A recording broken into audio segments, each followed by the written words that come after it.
Isotermas de un gas real. Bueno, primero que todo, una isoterma es la línea que une los vértices en un plano cartonográfico que presentan las mismas temperaturas en una unidad de tiempo considerado. Un gas real, en oposición a un gas ideal, es un gas que exhibe propiedades que no pueden ser explicadas enteramente utilizando la ley de los gases ideales. Para entender el comportamiento de los gases reales, lo que se debe tener en cuenta es lo siguiente. Los efectos de compresibilidad, la capacidad calorífica específica variable, las fuerzas de Van der Waals, efectos termodinámicos del no equilibrio, cuestiones con disociación molecular y reacciones elementales con composición variable. La ecuación de estado de un gas ideal está basada en la hipótesis de que las interacciones entre las moléculas de un gas a densidad muy baja son despreciables. Además, en estas condiciones, las moléculas que constituyen el gas se consideran partículas puntuales.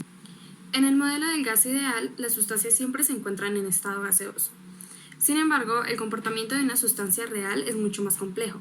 Esta puede experimentar lo que se denomina un cambio de fase o un cambio de estado.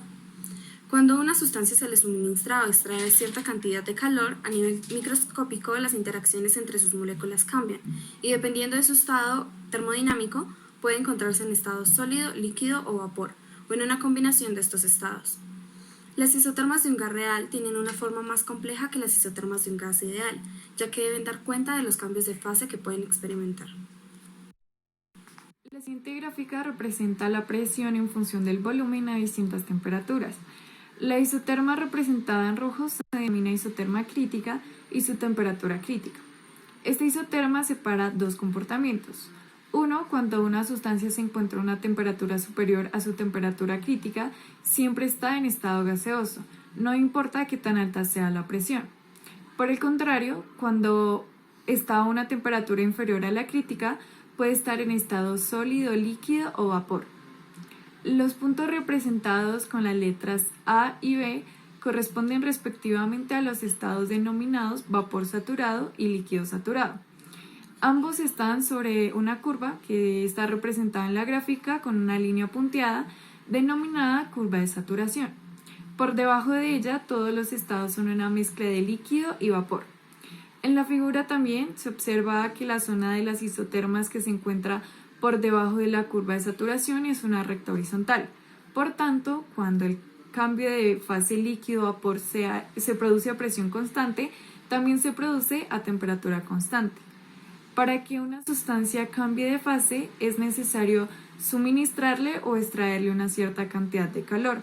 Si el cambio de fase se produce a presión constante, no se traduce como un incremento de temperatura y este se denomina calor latente.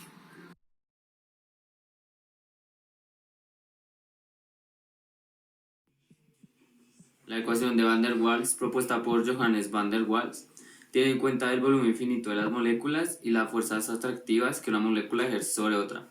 Su fórmula matemática es P más A n cuadrado sobre B cuadrado por UE menos NB igual a nRT, donde las constantes A y B dependen del comportamiento del gas.